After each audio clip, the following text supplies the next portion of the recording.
Mr. President, I come to the floor today to express my very strong support for school choice. Sunday was the start of School Choice Week. Tens of thousands of parents, students, and educators are going to celebrate the accomplishments of school choice movement. You know, I spent 40 years in education. I was a government school teacher, better known as public schools, including in higher education. I was a coach. I was a mentor for 40 years. I watched the school choice movement grow and change many, many lives. I've seen the changes that school choice has brought for students across our great country. When I first started in education 40 years ago, there was no opportunity for school choice. Homeschooling was very, very rare. But our government schools were in better shape back then. Homeschooling today is practically like attending a small school. Today, there are about 2 million kids being homeschooled across our country. Homeschooling is the fastest growing form of education in America. It's growing because parents recognize that our schools are failing, I'm going to repeat that, failing our kids. It's time for lawmakers across this country at every level, including us, to recognize that our schools are failing. Over the past 40 years, I've watched our education system decline with my own eyes. I've visited schools, parents, and principals in 49 states and America Samoa. What I saw sometimes was absolutely shocking.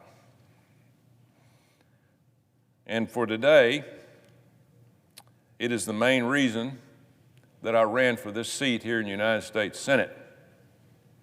Education wasn't just a local problem, it was a national problem. By now, it's undeniable that our K-12 education system is in a crisis because of job protections and teachers' unions. We spend more money on education in the United States of America than any other country. But we're not in first place. We're not even close, and that's a shame. Before the pandemic, we were 8th in reading, 11th in science, and 30th in math. You can't blame that on the pandemic. Some like to. This has been going on for a long time, even before the pandemic. It's been getting worse and worse and worse. Last year, we had the worst ACT scores in 30 years. Let me repeat that. Last year, we had the worst ACT scores in 30 years. Nearly half of all of our students could not meet a single ACT benchmark. Half.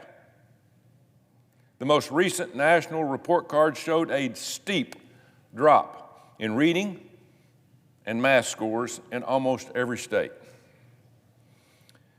These were the lowest scores in the last 20 years. Even Joe Biden, Secretary of Education, called these test scores appalling and unacceptable. In some cities, there are entire schools where 0 students can read or do math at the level that they're in. In Chicago alone, there are 55 schools where 0 students can read or do math at grade level. Children in these schools are being robbed of their future.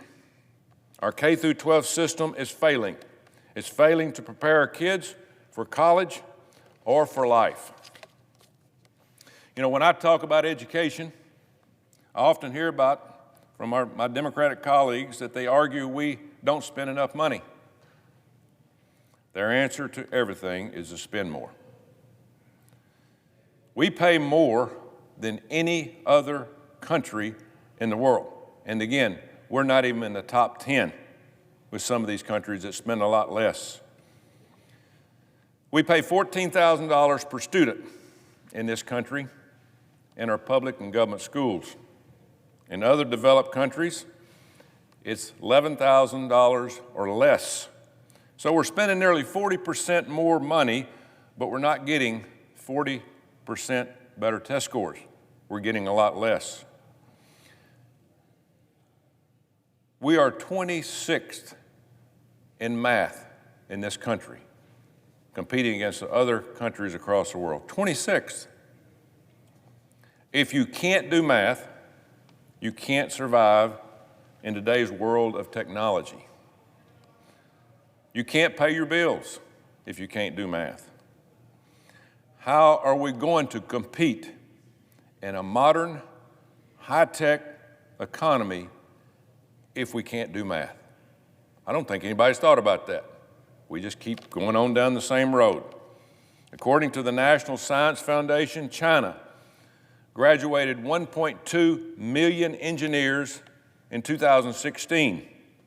We graduated 130,000. 1/3 of Chinese college students major in engineering. In America, it's 7%. How are we going to compete against our biggest adversary, China, if we're not educated? Kids in China are learning calculus, and this is in elementary school.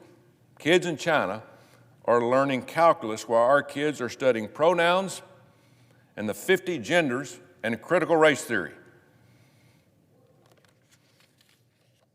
It is a disservice. We are cheating our kids, and frankly, it's a national security issue. My Democratic colleagues need to remember that our education system does not exist for the sake of the teachers or principals, administrators, or even coaches. It doesn't exist for that. It's not about our teachers' unions. It's about our students getting an education, learning to read or write, do math, preparing for a future. We forgot about that. But unfortunately, we forgot about that for a long time. It's about preparing kids for life. What an idea. So what is school choice? School choice just means funding the student instead of the school building. And that's what we do now. We send all of our money to these school buildings. We put it in chairs and things that are going on. We put it in teachers and administrators. The money is not going to exactly where it should be going to prepare students for life. It's the idea that the school was made for the student, not the school for the student for the school. School choice brings the power of the free market, which is what we're supposed to be, to our education system. The results benefit everyone, even kids in the government or private schools, or public schools. Students and studies show that school choice means better test scores and better outcome for students.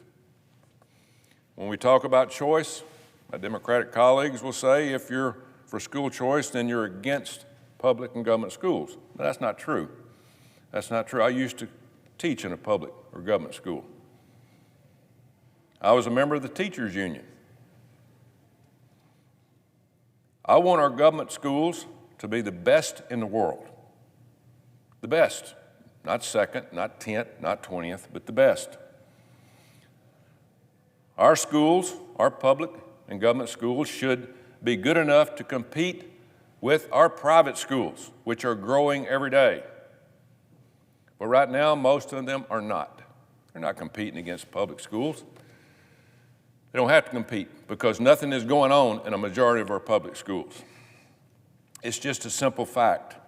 There is a laundry list of things we need to do about our public and government schools. But to make it better, what should be at the top of the list is competition, which is school choice. School choice to go where you want to go. There's 20 studies have shown that school choice improves our public schools. This is because school choice forces government schools to compete for students. And that's what this country is about. It's about competition. It's about the opportunity to do what you want, but it's all built on competition.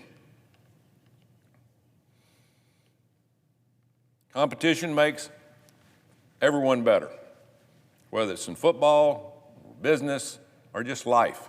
Competition makes us all better. Kids deserve teachers. Students deserve teachers and schools that will compete for them, not for a teachers' union, but for them. The job is to make our students better, and we're failing. A child's education should not be decided on their zip code, where they live. Their education should not be decided on their family's income. That's not the way this should work. It should be decided by the people who know them best and love them the most, which is who? Their parents. Parents are a big part of the equation. When I was a coach, I always told my players that this country owes you only one thing, and that's an opportunity. I didn't care who you were. When I coached, I didn't care whether you were rich or poor, Protestant or Catholic, Jewish. It didn't make me a difference. What race you were, I was hired to teach football and to win games. It's no different in the classroom. Everybody has that opportunity, and don't give me everybody doesn't have that opportunity. They do. You just got to take that opportunity and run with it. So at the end of the day, the key to unlock that opportunity is what? It's education. If you can't read and write in our country, in which we are struggling at almost every school, if you can't read and write, you can't make it. You're going to end up living off the government. And that's not what this country is about. So our future is built on our kids. If we don't educate our kids, we won't have much of a future. And it has really declined. But if we unleash, and I know we've got a lot of problems going on in our world today, in our country, a lot of division. But if we unleash the potential of our young people, there is nothing that we cannot achieve. And so I urge my colleagues to support school choice. School choice in the upcoming budget process. Give them the opportunity to compete. Give them the opportunity for a better education. Put the pressure on our public and government schools. Make them compete to keep their students there. And the way you do that is you educate students. Get it to a point where we don't need school choice or homeschooling. This should not be a partisan issue. This should not be about Republican, Democrat. This is about Americans. This is about Americans, giving them the opportunity to succeed and achieve. This is a huge American issue. We'd better wake up and smell the roses. It's about basic American values, values of education for all, opportunity for all, and letting our people live out their God-given potential, not keeping it locked up. Give everybody that opportunity. So, Mr. President, I'll yield with that statement. Thank you.